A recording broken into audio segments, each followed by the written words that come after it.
Good evening, everyone. My name's Philip Marshall. I'm the director of the London Library, and it's my very great pleasure to welcome you all here this evening to see Mohammed Hanif in conversation with Razia Iqbal.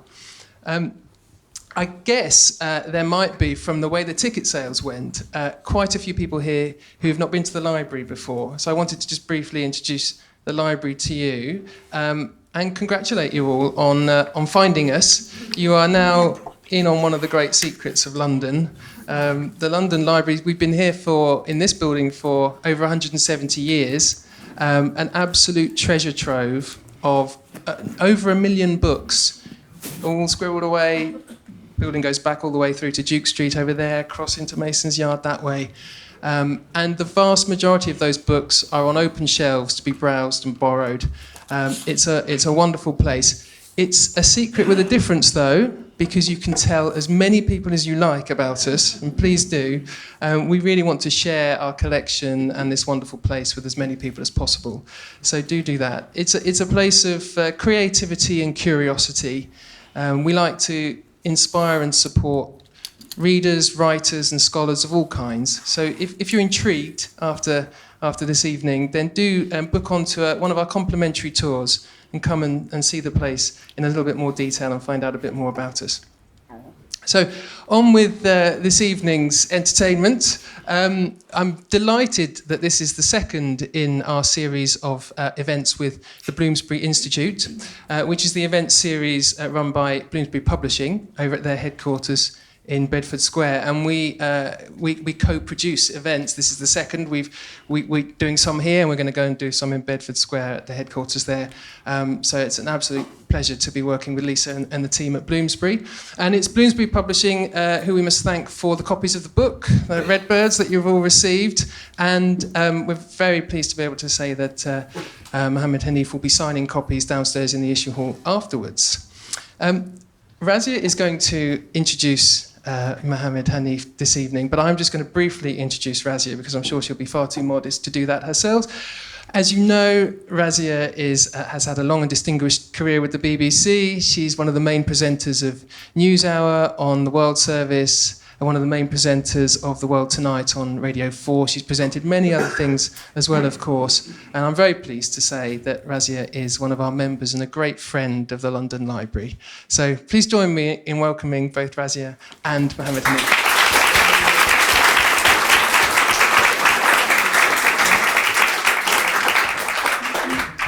Thank you very much, Philip, and thank you all for coming. It's so wonderful to see this room in a different light. I'm often seen sitting sort of here or by the fire when I come in to use the library. So, how to introduce this astonishing man and writer? Mohammed Hanif trained as a pilot in the Pakistani Air Force. He is a journalist. That's where I first encountered him, working for the Urdu service at the BBC World Service. We made a little programme together about the history of the World Service. Yes, we did. And then, of course, I came across him again when his first novel was published in 2008, A Case of Exploding Mangoes. The first one documented the end of General Zia-ul-Haq's time in office. Hard to know how to describe what it was that he did. And his assassination in a plane crash. The second novel was called Our Lady of Alice Batty, which was published in 2011.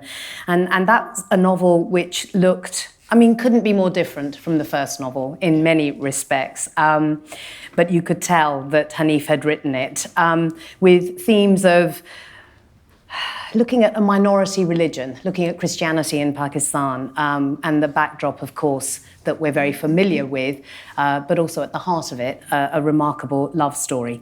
7 years on, and he has written this, Redbirds, which I think is I think it's his best. I think the first two books were astonishing, but this is a coruscating satire on US foreign policy. So, Hanif, let's start by talking about where the idea of the book came from, because it's set in an unnamed country, but we sort of know that it's in the Middle East, and we know that the US is heavily involved in bombing this country. It's also not quite clear whether it is the Middle East. I sort of feel like it's not, because there's a moment in the book where it's not clear that they speak Arabic.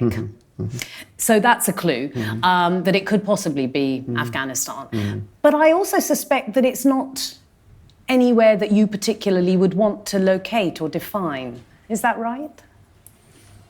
Yeah, I mean, really, actually, it's set in my head, which can be a pretty fucked up place. If you're like a lonely novelist.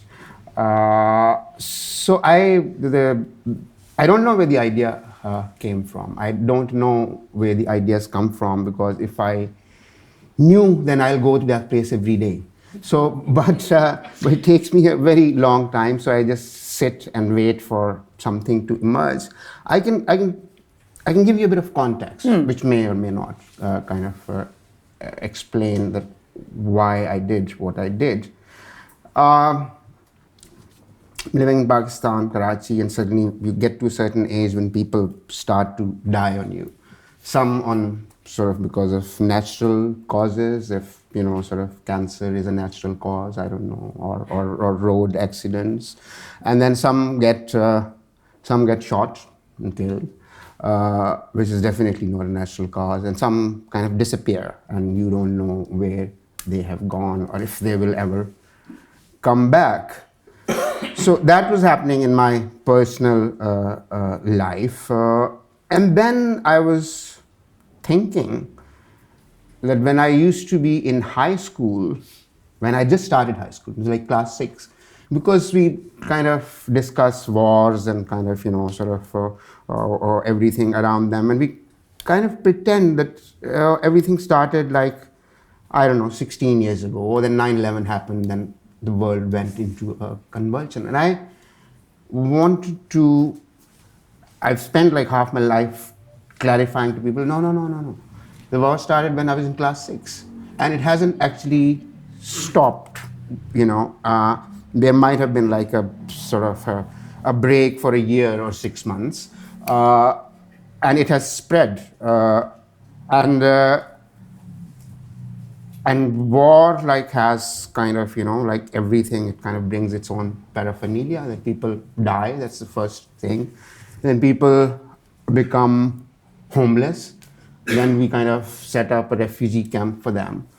And in a few months' time, we forget about it. And then there's that another war somewhere, and we do that. And I think past 8-10 years, these situations have been replicating themselves with an alarming speed. So that was something that I used to think about. And then you think about yourself, that, okay, you actually have a pretty nice life. You walk your dog, you take your child to the park, you watch your Netflix movies, you kind of, every year you go on some summer holiday somewhere. And somehow we have managed to convince ourselves that we haven't got anything to do with this. This is like somebody else doing something to somebody else, and we're just like, sort of these neutral observers. So all these things were going on in my head, but I still don't have an idea that where the idea came from. Otherwise, I would go there every day and bring some ideas. Well, let's focus a little bit on the disappearance, because at the heart of the novel is the disappearance of a boy, a young man, the older son of a family of refugees. And they are refugees because their house has been bombed by the Americans. And I suppose let's talk about the disappearance, because you mentioned it specifically, and I wonder if you can just reflect a little on your work as a journalist, because you've been writing about and reflecting on those who've disappeared in the conflict in Baluchistan, which actually very few people outside of Pakistan would even have heard about. So just tell us a little bit about that. Yeah, so I think that was one of the factors, because while all this was happening in my life, I did some reporting. And the problem with these kind of situations is that if you do 5 stories, you suddenly are dubbed an expert on this phenomena in Pakistan. 5? Which you're not. Maybe just 1. I mean, So I was doing some reporting, and I found it kind of really bizarre that a person, and Pakistan, by all means, whatever you might call about it, it's like a functioning state. There are courts, and there are police stations, and there's the media, and there are press clubs, and you can go and protest. So these boys, and mostly boys, they keep disappearing, and their families kind of, blow up one of their pictures, and they go and stand in a public place, mostly in front of a press club, because even they know that journalists are too lazy, they won't go anywhere, so they go where the journalists are, and they put up there. And those people kept multiplying. So they were from Balochistan, and then they were from Khyber Pakhtunkhwa, and then they were from Sindh, they were from Karachi, and you usually had this pattern that sort of somebody's gone, they will try and register a police case. Police would say, "Oh, we don't want to have anything to do with it." Everybody will, like some judge one day would say that, "Oh, our intelligence agencies," and calling them missing person is actually kind of is completely wrong, because that they have been abducted, and that in 95% of the cases they have been abducted by the state agencies. So calling them missing is a way of comforting ourselves. You very well know that they are in some dungeon and being tortured the hell out of them as we speak. So calling them missing kind of is a way of kind of making ourselves feel better. So I was, but what I think disturbed me most, it wasn't the state brutality. It wasn't that the media wasn't covering it or wasn't able to cover it. It was like people like us who think that they are nice people, that we are kind of, we care about this world and people around ourselves. So when you try to tell them that this is what is happening, I've had like gatherings like this where I used to talk, and people would get so upset because you basically tell them, okay, think of your own 15-year-old boy. He's gone to school. He's a bit late. You call up and they say, no, he's gone. And now you go everywhere and they say, what boy? What happened? So just imagine that you have to do this like till the evening. Like, will you be able to have dinner? Will you be able to cook? Like, will you be able to continue with a normal life? And in most societies like Pakistan, when one person disappears, it's not just their brothers and sisters and fathers, there's like an extended family, there's a mohalla, there's a community. So I was quite struck by our own kind of, role in this. So I think that we keep on saying, I at least used to keep on saying that, oh, my journalistic work is different, and this is my creative work where I make my own world. But increasingly, I think I've begun to realize that, your imagination can't go beyond what you've seen or felt or thought or other people have told you. Yeah. So let's just sketch for the audience a little then, against the background of what you've just explained, the main characters in the story. And I'll talk about form in a minute, because the form is really, really interesting, how you've chosen to structure the story. But the characters are Ellie, who's a US pilot who has crashed in the desert. His plane crashes, we don't quite know why, but he has been trying to bomb the refugee camp. The person who rescues him is a 15-year-old, unbelievably sassy, clever teenage boy who is called Momo, and he rescues him, and a dog called Mutt. Now, these three characters propel the story forward. And I would like you, if you wouldn't mind, just at this point, so people get a sense of the voices that you're using, is just to read for us a little from the US pilot's perspective. So at this point in the story, you should explain where we're at this point in the story, where he's been rescued, but he also is trying to leave this place. Yeah, so he's been kind of trying to leave this place, but he's kind of trapped as things happen in forgotten wars that are kind of still going on, but we've kind of stopped caring about them. So there is a foreign aid worker in the camp, as there are usually in these refugee camps. And he's trying to make allies with her and trying to seek her help, but she obviously has her own agenda. So this is the trapped pilot, Ellie, speaking. I can see now that she belongs to that civilian world of eternal deceit, of well-earned loneliness, people wanting to arrive somewhere without risking the journey. She is as devious as anyone who has never stared death in the face, someone who has never looked at an 8-inch LCD screen and had to decide whether place X should exist or not. She has never had to guess if a convoy of vehicles was a wedding party or an advancing army. The only choices that she has had to make were how much powdered milk to order, how many boxes of mosquito repellents. She only has to count people or look at old registers to get the approximate population, then guess the number of surviving children and make sure that there was enough Play-Doh for everyone, and then study their young, hopeless minds.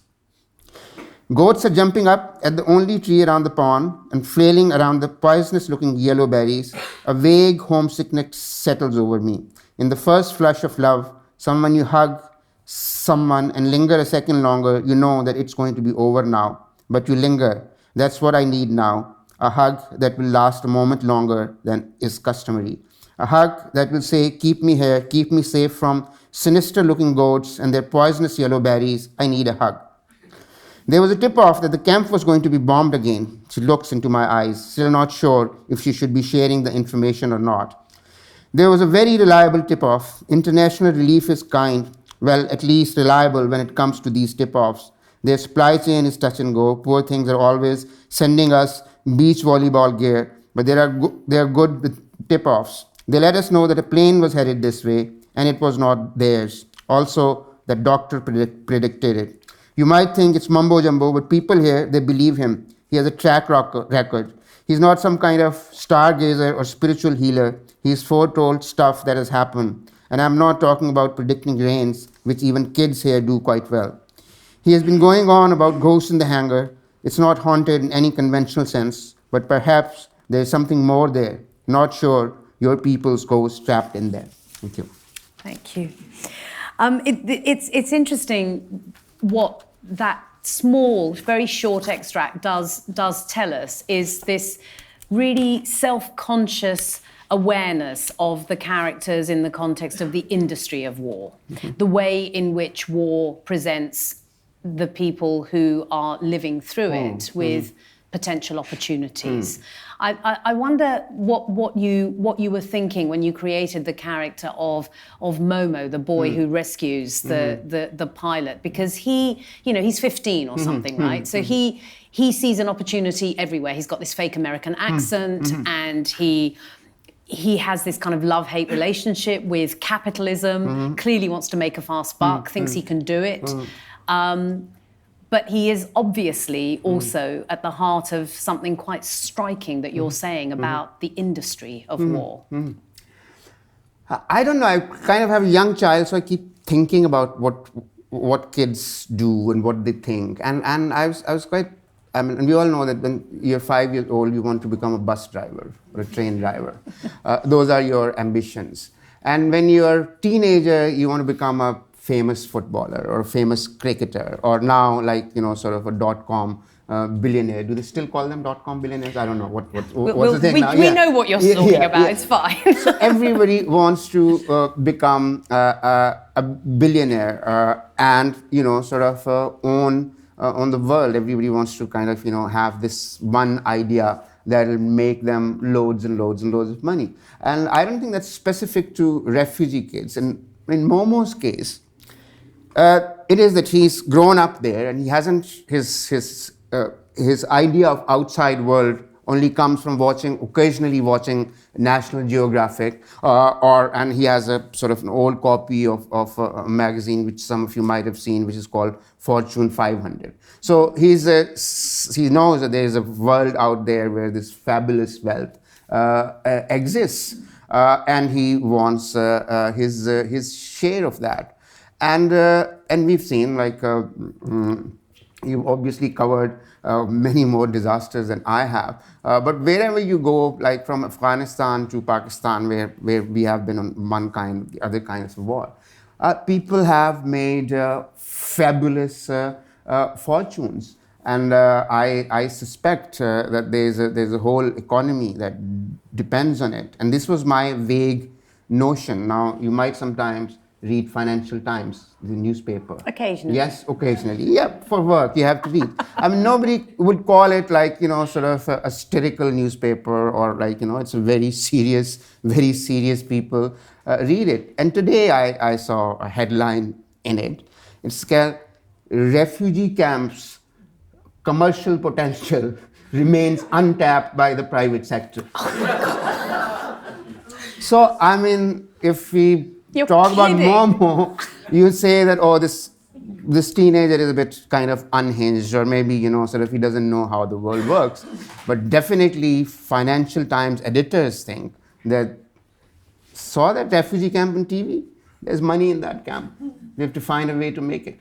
But what's interesting about Momo is that you have clearly made an active choice to not make this kid who's in a refugee camp, who's lost his home, also lost his brother, and continues to see his family falling apart as a result of the disappearance of his older brother.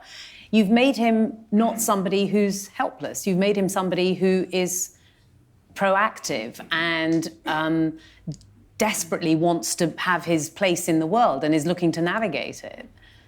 Yeah, I mean, we've seen, as I said, I'll keep going back to my youth because that's all one has left now. That when I was in class 6, we saw our first refugee camps. Those refugee camps are now either they're slums or like, sort of low income areas with their kind of, own kind of systems that run them. So surely people kind of, don't just sit there and wait like, for something to fall from the sky. I mean, they're in kind of, terrible circumstances, but that does not make them, sort of that they don't believe that their lives are over. They still kind of, I think 4th generation of Afghans in Pakistan, they still talk of going back home, although they've never seen that home. Similarly, in Palestine, you see like, sort of a 4th or 5th, whatever generation that is, you meet them somewhere and, sort of half an hour into the conversation, they'll say like, sort of, when do we go back? Where is that conversation? So people, I think, don't give up, and they probably don't even have the choice to give up. The USAID worker that you referred to in the extract that you read, she has been sent there to examine the young Muslim mind. Trying to understand the young Muslim mind. Tell me whether that's rooted in something that's real. I mean, we are kind of journalists. I think we are guilty of that. We kind of land in some really troubled area, or we go somewhere where just some natural disaster has happened, and we sort of try to understand. Wow, I shouldn't have said that. Sorry. So we kind of want to bring those stories to the world, and we think that we kind of, nice, caring people. And some of us maybe are. Sometimes I doubt my intentions. I think all I am here for is for some local color and some nice quotes and something that I can just spin into a story, and then the world will say that, oh, Mohammed Hanif, so lovely, cares about people so much. And many of them, like, we have our like, I mean, do we, then when we go back to our homes and our offices, I mean, do we still think about them?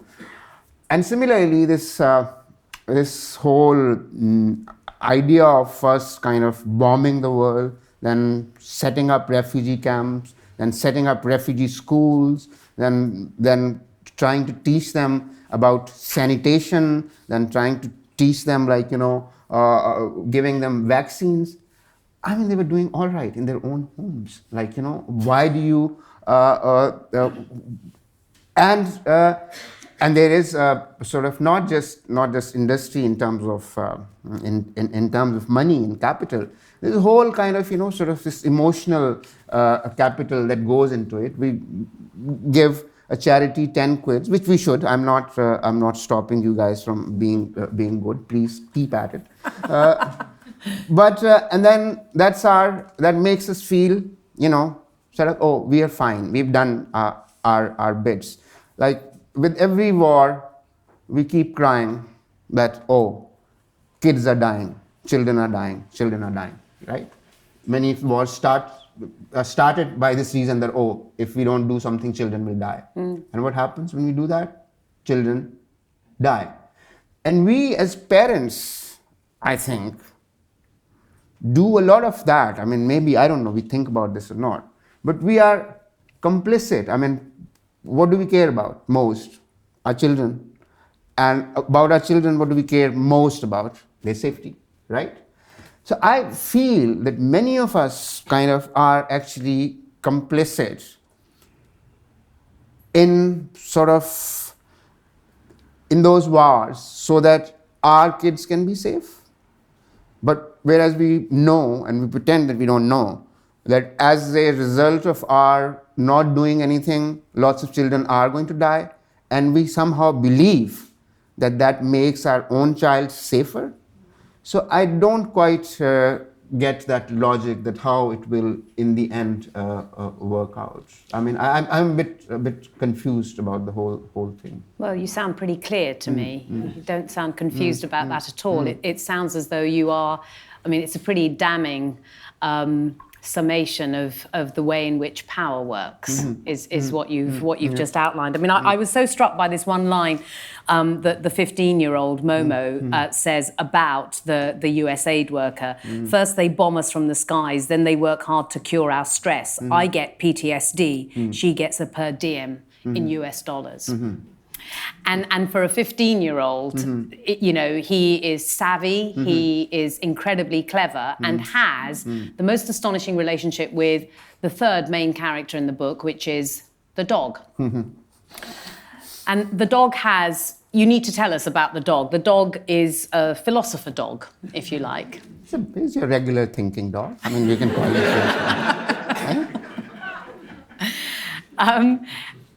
You're not the first writer to decide to give a dog a voice. Definitely not. But the voice that you've given Mutt is an astonishing one. In fact, at one point he even talks about anthropomorphism, and he's a clever dog, but he also does these things where he can predict and sense how people are going to behave. So why, in the tradition of, Persian and Greek writers who have given voices to dogs, why did you choose that one of the main characters in this book was going to be this philosopher dog? I guess you'll have to meet my dog to get that answer. He can probably explain better. No, I think with the novels, especially with me, I mean, some people, when they start, some of my very good friends and very good novelists, they kind of pretty clear in their heads when they start a book. They know what the novel is about. They know who the characters are. They know what they're going to do to each other and on what page. So they kind of have their Excel sheets and their maps and their kind of, sort of backstories. I am quite disorganized and sort of, You're not an Excel sheet man. I wouldn't know like how to kind of move them from here to there. No, I'm like a notebook man. Oh, my character, sort of. So sometimes things, sort of, you don't know, as you asked in the beginning, where did the idea come from? So you're sitting there waiting for that idea to come from somewhere, and it's not coming. And the idea that's coming is is slightly weird. And you're sitting by yourself, mostly when you're writing the first draft. I don't show it to anyone till I have kind of something substantial. So you've kind of been doing this to yourself for year after year, day after day after day. And there is a serious chance that maybe sometimes you think that maybe I'm going a bit crazy, soft in the head, because you hear voices, characters speak. And sometimes you say, oh, this is nice, I'll write it down. And sometimes they say, like, dog speaking in my head. That's a bit, you should get your head examined. But that's usually doesn't lead to good writing, getting your head examined. I've seen that ends up like you might come out as a more functional person, but sometimes it takes away the madness from your writing. So I don't know. I've had, like, in my personal life, I've had sort of some serious heartbreak with dogs, and I've always somehow believed that they have owned me rather than me owning them, and sometimes I've seen them that they kind of communicate to me, and not just like, give me food, take me for a walk type thing, or I'm horny. No, like serious things about, like, thoughts, complicated thoughts, like notions, like, sort of their reactions to weather, their reaction to violence that's not happening to them, but it's happening somewhere else. Every dog that you've ever had has been like that? Yeah, I've been kind of cursed with these kind of philosophizing dogs. So I worried about it. I resisted it for months after months after months, because the dog was there from the beginning. He was there. He was Momo's dog, and he wasn't allowed to kind of, have his own thoughts. But he kind of persisted. And so I think it's a credit kind of goes to him and not to me, that making me do this. Yeah. Okay, so the credit goes to Mutt and not to you. But I wonder about what the dog allows you to do that a human character has not allowed you to do. In practical terms, as I said, I was writing and I was struggling. And this dog was kind of skulking around, sometimes running away, sometimes going back, coming back. And there were things, because he's had a sort of past. He's seen things that Momo hasn't seen. He's seen things that Ellie hasn't seen. Let's say he has a bit of a sense of history, which these other characters don't seem to have, because they're in this refugee camp. They have been cut off from the world. The pilot is an American, so you can't hope that he'll have any sense of history at all. And he's also just I don't know if there are any Americans in the audience. He's just crash landed, so he's also kind of a bit lost. So I think he kind of brings a bit of common sense to the book. Otherwise, it might have been. So what I feared was that the bringing in dog would prove that I've gone completely crazy, but bringing him in has actually proved that there is some kind of, you can make sense of things. You can, sort of look at things historically. I said we were going to talk about form, and I was thinking about the dog when I was reading the book in terms of the structure of it, because the chapters are split up in terms of the voices that each character has a chapter, and it flips from Ellie to Momo to Mutt, and then the chapters there are other characters who have voices, but right at the very end of the novel. And I wondered whether you had started writing the novel quite differently and in quite a conventional way, and then switched to this. What is the conventional way of writing? Oh, not I want to run. Not writing. Okay. I want to learn that. I don't know either, but more conventional than what you chose. I always start writing a very conventional novel with like very kind of noble intentions, and by page 17, kind of something really it just goes bad. It doesn't work out like that. My first novel was mostly like in first person, third person, so I had that advantage. And I said, no, never again. This is very difficult. This is too difficult, too limiting. And then my second novel was in third person, and I was like, this is hell. I'm never going to do this again. So I tried, since I was struggling for a very long time. First it was in third person, but then I thought, this is not happening. I won't hear. I was hearing, like, as I said, when you're not able to write for a long time and you have, like, sort of these voices in your head that they keep kind of, coming back. So I started jotting them down, and it seemed that they were kind of different voices. So maybe I thought and I was spending quite a bit of time with musicians, So like they kind of go kind of back and forth, and they kind of take the piece of music forward. So maybe that might have influenced me, because, as I said, these decisions don't get made like, sort of on Wednesday I decided that I will write it in 3 voices. I mean, they slowly emerge, and I think that's how it imagined. But the overall structure, as you said, that towards the end, there are other voices that speak, and especially women who are kind of in first 2 sections are not given a voice. I think that again came out of my experience of spending time with these families of the abducted people, because the boy is gone. Now, if the other boy goes out to protest, his brother, for example, or his father, chances are, and it's been proven again and again and again, that they will also disappear. So somehow we still have this notion that they will not abduct a woman, although in some cases they have.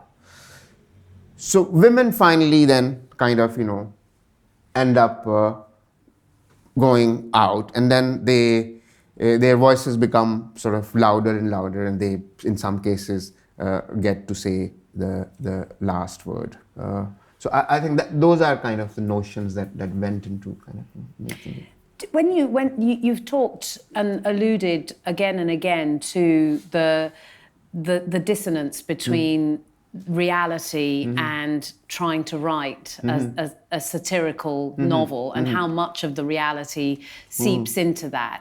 I wonder if you, just before we open it up to the floor, if you can just say something about, because you've continued to work as a journalist the whole time you've been writing novels, and you write in the New York Times, and you write for the BBC, Urdu service still online. And Punjabi service. Apologies to those who... And I am really interested in how it's possible for you to maintain the clarity that you do in your writing, both your fiction and your journalism, because clearly the 2 worlds for you, as you've explained this evening, just bleed into one another. Yeah, I mean, I know kind of lots of working journalists who are brilliant fiction writers. I mean, they kind of, their work is nothing but fiction. I'm in newspapers, some of the biggest newspapers, like, sort of. So I guess I try and read, like,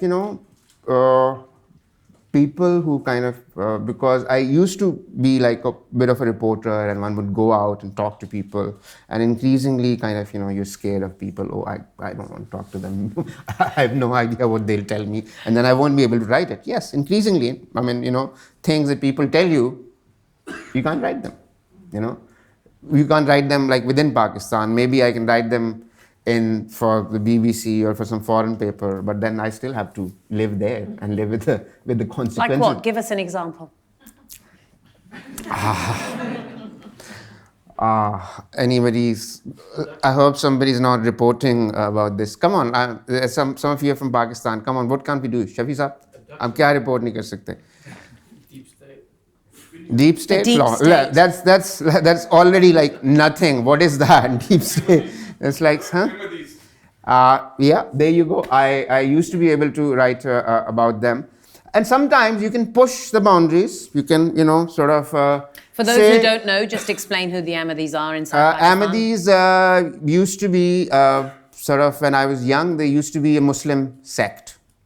Then in 1974, by our elected parliament, which was largely socialist, they were declared non-Muslims, like kafirs. Then subsequently, various regimes have told them what kind of non-Muslims they can be. So they can't like say that our mosque is a mosque or our prayer is a prayer. So things have been pretty harsh for them over the years. I mean, generally in Pakistan, they're called like the badtareen kafirs, like the worst kind of, what is the word for kafir? Yeah, worst kind of infidel that exists anywhere in the world. So I hope. I'm one MD here. Yes. Hi. Welcome. Welcome.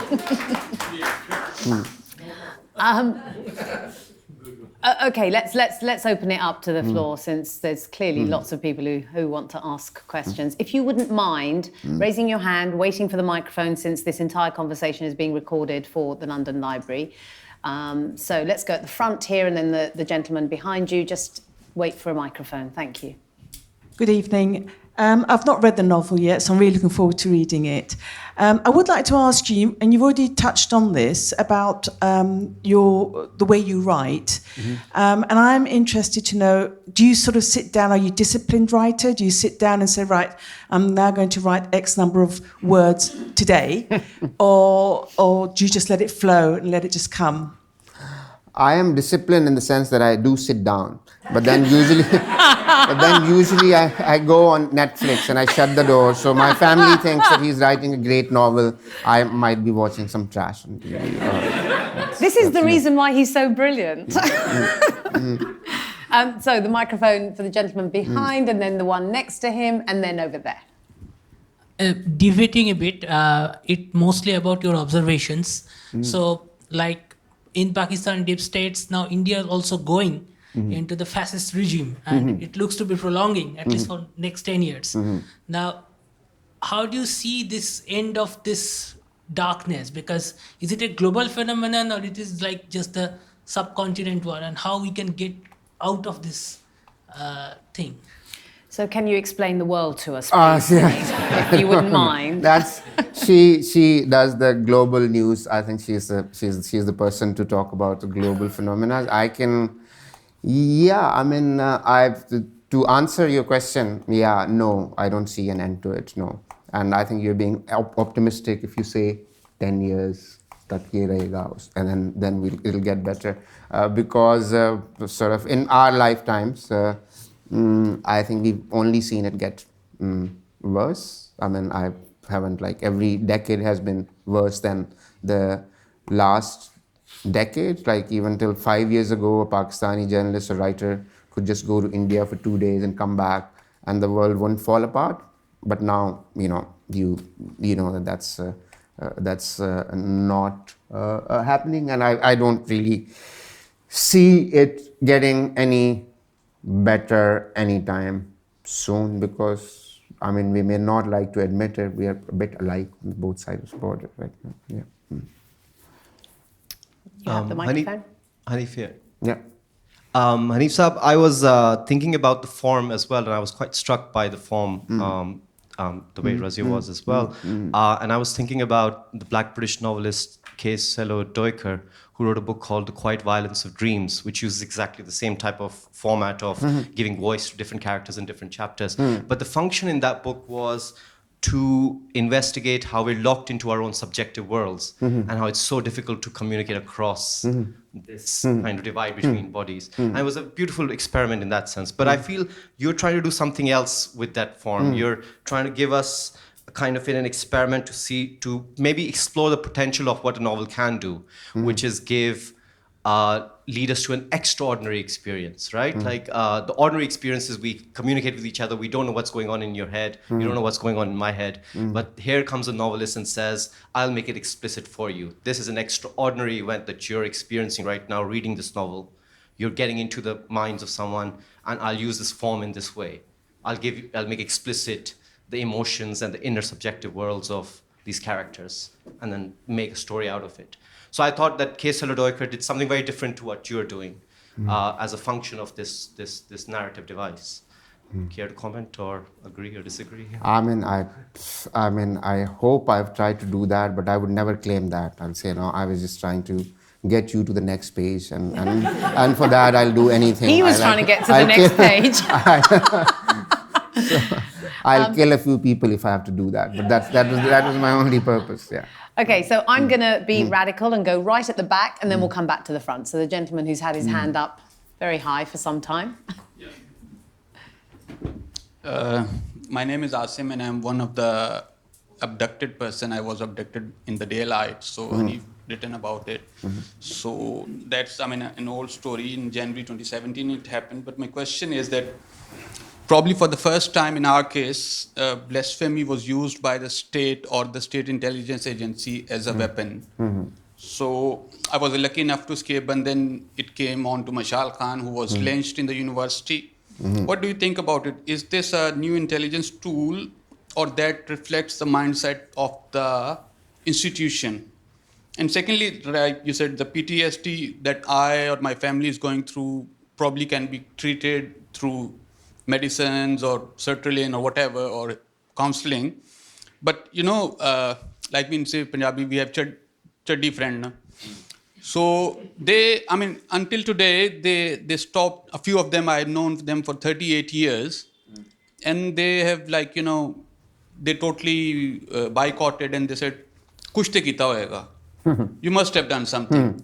So what do you think about these two aspects? One is about the blasphemy and another about the society. How can we heal, treat the society? Yaar inne kuch nahi kita na. No, I think they've tried to weaponize the blasphemy issue, and again. And we've had a governor killed, a minister killed, and these random cases keep happening. So our intelligence, Particularly brutal case at the university. yes, Mashal Khan, that you and our intelligence agencies, they think that if there is a disease in the society, if there's if people are using it, then why can't they use it for their own purposes? Which is, I think, pretty dumb and outrightly vicious. The second thing is very complicated. For people to, they're like, you're the worst intelligence operator, and you're the local shopkeeper, they are on the same page. You're talking about that kind of issue. So that will require generations of rethinking, our values, our religion, and our ability to talk about them. नहीं तो बाकी लोग ही समझेंगे कुछ तो कीता होना है हमें तो नहीं होना.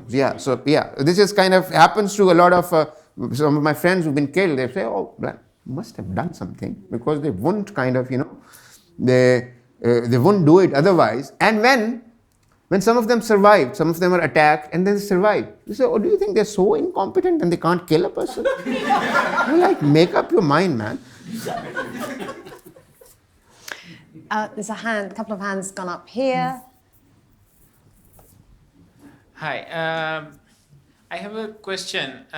You are a reporter. You also write these brilliant satirical books. You also live in Pakistan, and you have your family there. With a condition that keeps on worsening. When at some point one university lecturer was accused of blasphemy and he survived. He's still in jail. He's still in jail. He's still in jail. Yeah. If you can call that survival, that you spend the rest of your life. Yes, I guess technically he survived. And you walk all the way to Mashal Khan's case. How do you personally balance this with your security, with your family's security? Dua. He prays. I don't know. That's a question. One is careful. One doesn't say offensive things. One kind of. Have you ever felt particularly vulnerable? I think no. I'll tell you the truth. That happens when your close friends, who are doing, more or less similar things, when they are targeted. And yes, some of them have been kind of shot and killed. But there's another kind of thing that, no, they haven't touched you, nobody's touched you. But they have hounded you for such a long time. They have made such accusations against you. They've created this kind of poisonous atmosphere around you, as this gentleman Asim was saying, that people believe that actually this person must be a traitor or a blasphemer or sort of anti-national, that he can't be one of us. So I think that is what is really scary, and that kind of directly leads to censorship. Now you work with them, they will self-censoring themselves. Sometimes you write for them, but then you worry about them. If they publish this thing, then that might cause trouble for them. And if they say, no, we can't publish it, then instead of getting angry, which should be a journalist's basic reaction, you kind of understand. You say, yes, please, they're right. So I think that those parts are scary. Otherwise, in general, Karachi, I usually think that I'm going to die, I'm going to get run over trying to cross a road. I mean, there are more chances of that. The hand just up here, and then let's go to the middle of the room after that. Sorry, a bit lighter-hearted.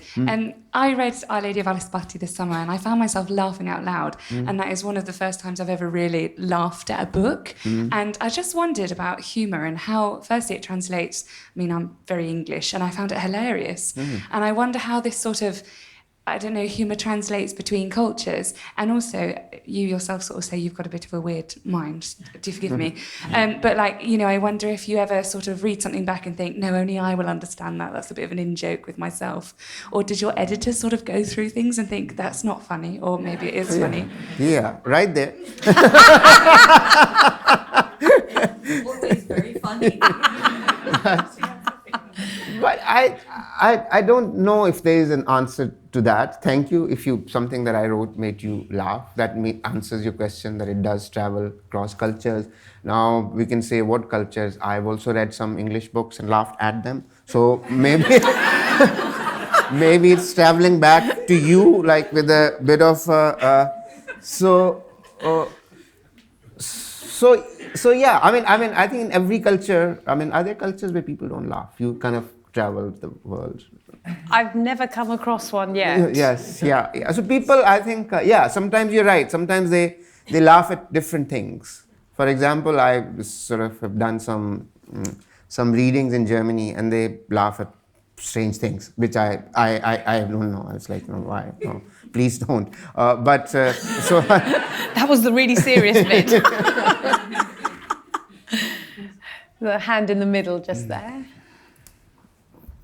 Yeah, just wanted to ask you, because I read Case of Exploding Mego in one day, Our Ladies of Alice Bhatti in one day, so I probably will finish it in one day. That's how big a fan I am. You started, on the start of Our Lady of Alice Bhatti, you dedicated it to Musaddiq Sawal, who was your friend. No. You wrote a verse from him in every man. That was Hassan Dars. Huh? That was Hassan Yes, Dars. Hassan Dars, sorry. Musaddiq Sawal was your other friend. And this one you started with Sabine Mahmood. And coming to the point, she probably was your friend, and she got killed brutally. And For those who don't know, just tell the story of Sabine. And how you felt about it, because it was one of those murders which got unexplained in the country. We know, everyone knows who did it, what happened, but nobody is willing to speak about it. So the question is? The previous question about your safety and knowing someone like Sabine Mahmood, who was very close. I mean, those of you who don't know, she was a sort of what is now called a cultural activist. She was very brave and very lovely and very open. Most of these places in Pakistan, like cultural places, like they are closed, they are clubs, or they are like you have to be a member, and so she used to run this little place called T2F, where you could do a book reading, you can do poetry, you could do music, you could have political discussions, and it was really open for everyone. Even if you were her, did not agree with her on anything, if you want to do something, it will be there for her. So when we were talking about the missing persons things before their protests and their discussions, so a very posh, a very big university in Lahore called LUMS, they were going to have a little discussion with the families of these missing people. And the last moment, two men in suits walked into Dean's office and said, no, you can't have it. And they said, okay, we won't have it. Now that pissed her off. She would get angry at these things because there's no law that stops you from doing this. And it also made her angry that this university is probably full of Pakistan's brightest minds, like, Ivy League PhDs, the most expensive lawyers, people who've read, and they can't say no to two random men in suits, that you can't do it. So she said she will do it. So she did it in Karachi, and she wasn't reckless, I thought. She took advice from everyone, gauged her, the level of risk, what could be the repercussions. And most people who said, yeah, there would be repercussions, but, not what happened, which was that as soon as she did this event, it went very peacefully, everybody talked to each other politely, and when she was driving home after the event, 15 minutes after the event, she was shot dead at point blank range. And since then, the establishment and the media, part of the media, have tried to convince us that that event had nothing to do with her death. She was killed because she had short hair.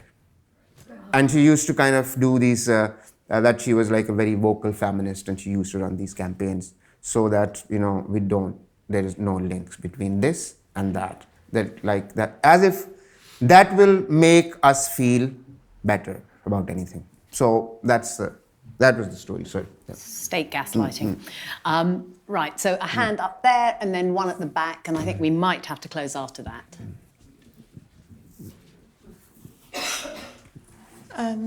What you're saying really resonates with me, because I'm also in contact with one or two abductees as well. So it's actually quite painful to hear a lot of what you're saying, because it hits home.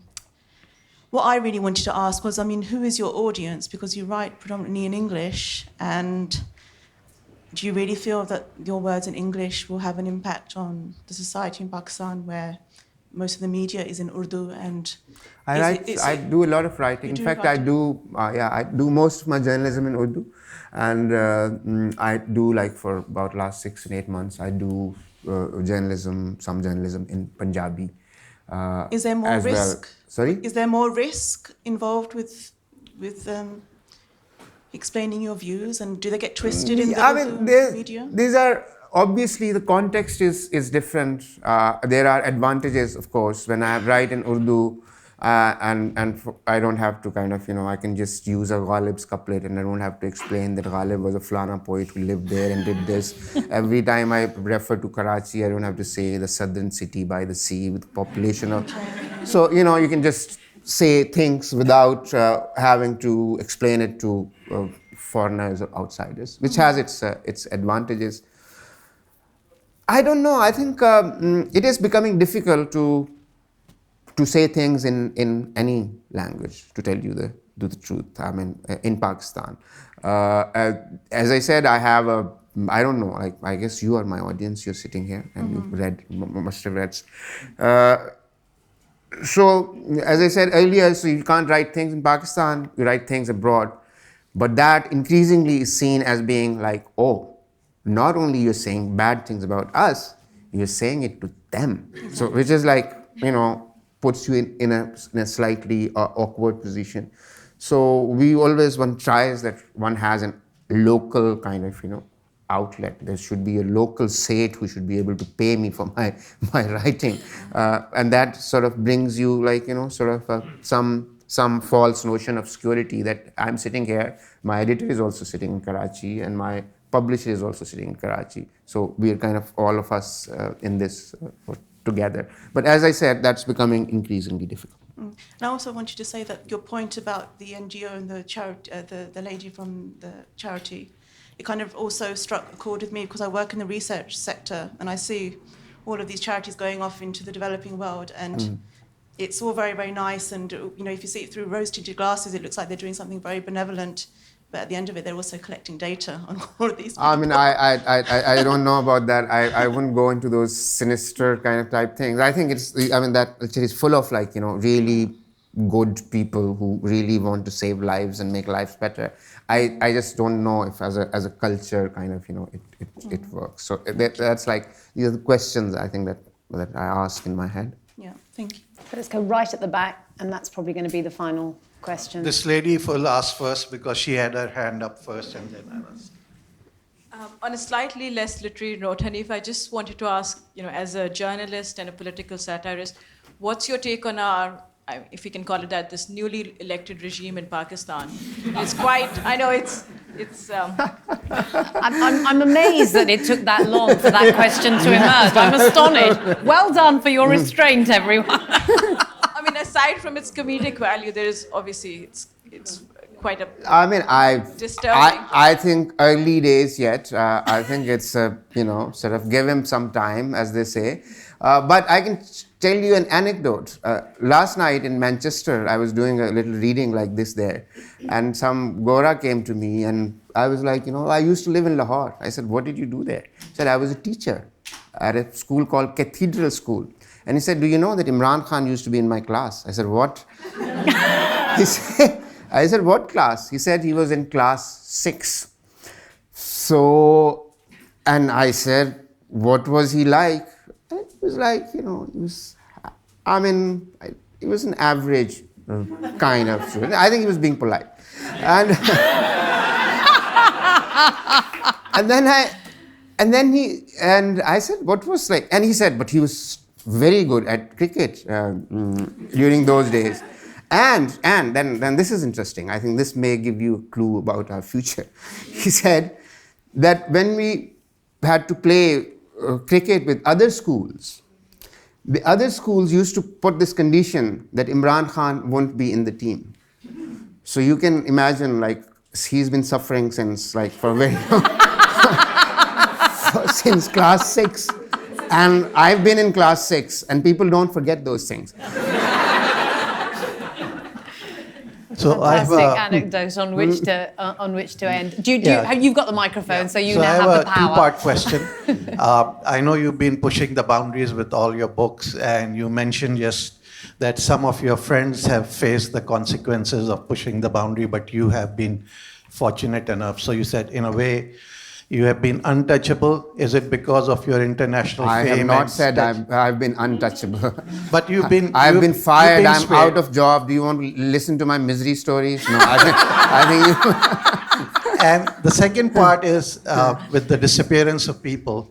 What has happened in Turkey with Jamal Khashoggi and the kind of regime that is in Saudi Arabia. So is that going to embolden agencies like us that this is okay and this we can continue? I think that's already been happening. Yeah, we kind of learn from each other who runs the show in Saudi Arabia. Who have we sent? What do we kind of So yeah, let's forget it. Let's not name it. Hanif, thank you so much. Thank you so much. Thank you everyone for coming. Amazing.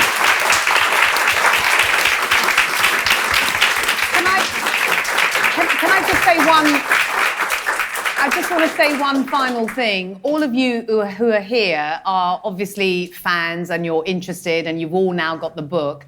Just tell everyone else that you know to buy the book and to read it. Thank you. And if I could just add my thanks on behalf of the library and I think everyone here tonight who's had a wonderful evening listening to that fascinating discussion. And thank you everyone for your amazing questions. That was an incredibly engaging set of questions to listen to. So thank you for that. Do go and get your books signed downstairs and do come back and see us again at the library. Thank you very much. Thank you. Thank you.